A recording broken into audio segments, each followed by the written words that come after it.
ഒരിക്കൽ ഒരിടത്ത് ഒരു മുള്ളൻ പന്നി ഉണ്ടായിരുന്നു. അവന്റെ പേരാണ് ടിൻകു. അവൻ ഒരു വലിയ മരത്തിന് താഴെയാണ് താമസിച്ചിരുന്നത്. അവന് കൂട്ടുകാർ ആരും ഉണ്ടായിരുന്നില്ല. എങ്ങനെ ഉണ്ടാവാനാണ്? ശരീരം മുഴുവൻ മുള്ളുകളുള്ള അവനെ ആർക്കും ഇഷ്ടമല്ലായിരുന്നു.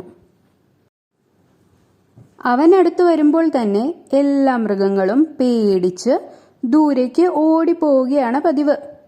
അവൻ പലപ്പോഴും പലരോടും സൗഹൃദം സ്ഥാപിക്കാൻ ശ്രമിക്കുമായിരുന്നു. ഒരു ദിവസം വഴിയിൽ കണ്ട ചോട്ടുമുയലിനോട് ടിങ്കു പറഞ്ഞു, ചോട്ടു, എൻ്റെ വീട്ടിലേക്ക് വരുന്നോ? നമുക്ക് ഒരുമിച്ചിരുന്ന് ഭക്ഷണം കഴിക്കാം, കളിക്കാം, സുഹൃത്തുക്കളാകാം. ഇത് കേട്ട ചോട്ടു പറഞ്ഞു, അയ്യോ, ഞാനില്ല. അതും നിന്റെ വീട്ടിലേക്ക് ഞാൻ ഒട്ടും തന്നെയില്ല. അറിയാതെ ആ മുള്ളുകൾ ശരീരത്തിൽ കൊണ്ടാൽ എൻ്റെ കഥ കഴിഞ്ഞത് തന്നെ. നിന്റെ ഭക്ഷണവും സൗഹൃദവും ഒന്നും എനിക്ക് വേണ്ട. എന്നെ വെറുതെ വിട്ടേക്ക്. ടിങ്കുവിന് സങ്കടമായി. ആരും അവന്റെ ഒപ്പം സൗഹൃദം സ്ഥാപിക്കാൻ തയ്യാറല്ലായിരുന്നു. അതുകൊണ്ട് പതുക്കെ പതുക്കെ അവൻ ആരോടും മിണ്ടാതെയായി. ദിവസത്തിൽ അധിക സമയവും അവൻ അവന്റെ വീട്ടിൽ തന്നെ ചിലവഴിക്കാൻ തുടങ്ങി. ഒരു ദിവസം അവൻ ഒരു കിളിയുടെ സ്വരം കേട്ട് പുറത്തേക്ക് വന്നു. അപ്പോഴാണ് അവൻ അത് ശ്രദ്ധിച്ചത്. ടിൻകു താമസിച്ചിരുന്ന മരത്തിനു മുകളിൽ ഒരു കിളി പുതിയതായി കൂട് വെച്ചിരിക്കുന്നു. ഒരു സുന്ദരി കിളി. അവളുടെ പേര് അമ്മു എന്നായിരുന്നു.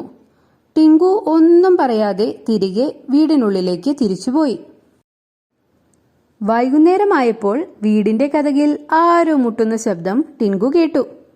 ആരാണാവോ അത്? ഇങ്ങനെ വിചാരിച്ച് അവൻ പതുക്കെ വാതിൽ തുറന്നു. അത് അമ്മു ആയിരുന്നു. ചിരിയോടെ നിൽക്കുന്ന അമ്മുവിനെ കണ്ട് അവൻ അത്ഭുതപ്പെട്ടു. ടിങ്കു ചോദിച്ചു, എന്താണ്? എന്ത് വേണം? ഇത് കേട്ട് കിളി പറഞ്ഞു, എൻ്റെ പേര് അമ്മു. ഞാൻ ഈ മരത്തിന്റെ മുകളിൽ താമസം തുടങ്ങി. ടിൻകു ഇവിടെയാണ് താമസിക്കുന്നതെന്ന് അറിഞ്ഞു വന്നതാണ്. ഒന്ന് പരിചയപ്പെടാൻ. ഇത് കേട്ട ടിൻകു പറഞ്ഞു, എന്നോട് ആരും കൂട്ടുകൂടാറില്ല. എൻ്റെ ശരീരത്ത് മുഴുവൻ മുള്ളുകളാ, കണ്ടില്ലേ? എൻ്റെ ഒപ്പം കൂട്ടുകൂടുന്നത് നിനക്ക് അപകടമാണ്. ഇത് കേട്ട അമ്മു പറഞ്ഞു, എന്തപകടം? നമ്മൾ ഒരേ മരത്തിൽ താമസിക്കുന്നവരല്ലേ? പരസ്പരം സഹായിച്ചും സഹകരിച്ചും ജീവിക്കണ്ടേ? അല്ലെങ്കിൽ തന്നെ ശരീരവും ഭംഗിയും നോക്കിയൊന്നുമല്ലല്ലോ നമ്മൾ സുഹൃത്തുക്കളെ തിരഞ്ഞെടുക്കേണ്ടത്, മനസ്സ് നോക്കിയല്ലേ? ഇത് കേട്ട ടിൻകുവിന് സന്തോഷമായി. അവർ രണ്ടുപേരും നല്ല സുഹൃത്തുക്കളായി മാറി. കളിച്ചും ചിരിച്ചും പരസ്പരം സഹായിച്ചും അവർ ജീവിക്കാൻ തുടങ്ങി. ഒരു ദിവസം ഭക്ഷണം അന്വേഷിച്ചു പോയ അമ്മുക്കിളി വൈകുന്നേരമായിട്ടും വീട്ടിലെത്തിയില്ല. ടിൻകുവിന് ചെറിയ പേടി തോന്നി തുടങ്ങി. അവൻ അമ്മുവിനെ അന്വേഷിച്ച് യാത്ര പുറപ്പെട്ടു. കുറെ ദൂരം ചെന്നപ്പോൾ അവൻ അമ്മുക്കിളിയുടെ കരച്ചിൽ കേട്ടു. കരച്ചിൽ കേട്ട സ്ഥലത്തേക്ക് അവൻ ഓടിച്ചെന്നു. അപ്പോൾ കണ്ടത് എന്താണെന്നോ? സൂത്രശാലിയായ സൂത്രൻ കുറുക്കന്റെ പിടിയിൽ പെട്ടുകിടക്കുകയാണ് അമ്മുക്കിളി. അതു കണ്ടതും ടിൻകു ചോദിച്ചു, അയ്യോ, ഇതെന്തു പറ്റി അമ്മു? നീ എങ്ങനെ സൂത്രന്റെ പിടിയിൽ പെട്ടു?